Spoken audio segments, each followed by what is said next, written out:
الحمدللہ رب العالمین والصلاۃ والسلام علی سید الانبیاء والمرسلین۔ حضرت سیدنا شیخ احمد بن ثابت مغربی علیہ رحمۃ اللہ فرماتے ہیں، میں قبلہ رو بیٹھ کر درود پاک کے موضوع پر مضمون ترتیب دے رہا تھا کہ اچانک مجھ پر غنودگی طاری ہوئی اور میری آنکھ لگ گئی۔ میں نے خواب میں اللہ تعالیٰ کے مقرب فرشتوں حضرت سیدنا جبرائیل علیہ السلام، حضرت سیدنا میکائیل علیہ السلام، حضرت سیدنا اسرافیل علیہ السلام، حضرت سیدنا عزرائیل علیہ السلام کی زیارت کی۔ تینوں مقرب فرشتوں سے گفتگو کا ذکر کرنے کے بعد شیخ احمد بن ثابت فرماتے ہیں، میں نے حضرت سیدنا عزرائیل علیہ السلام سے عرض کی، اللہ عز و جل اور اس کے پیارے حبیب صلی اللہ علیہ وسلم کا واسطہ دے کر التجا کرتا ہوں کہ آپ میری جان نکالتے وقت مجھ پر نرمی فرمائیں۔ فرمایا، رسول اللہ صلی اللہ علیہ وسلم سے پر کثرت سے درود پاک پڑھا کرو۔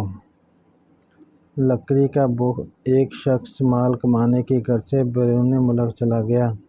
وہاں اس نے لکڑی کا ایک پرانا بوکس خرید کر اسے تالا لگایا اور اپنی رہائش گاہ میں رکھ لیا، اور جو کچھ کماتا اپنی ضروریات کے لیے رقم الگ کرنے کے بعد اپنی بقائی رقم اس ایک سوراخ کے ذریعے باکس میں ڈال دیا کرتا تھا۔ جب کافی عرصہ گزر گیا تو اس نے سوچا اب تو اچھی خاصی رقم جمع ہو گئی ہوگی، چنانچہ اس نے خوشی خوشی اپنا باکس کھولا تو یہ دیکھ کر سر پکڑ لیا کہ اس میں دیمک لگی ہوئی تھی، جس نے اس کے سارے کرنسی نوٹوں میں سے کچھ کو مکمل اور بقیہ کو جزوی طور پر چاٹ کر تباہ کر ڈالا تھا، اور وہ نوٹ اب کسی کام کے نہیں رہے۔ اس فرضی حقائق سے ہمیں یہ درس ملا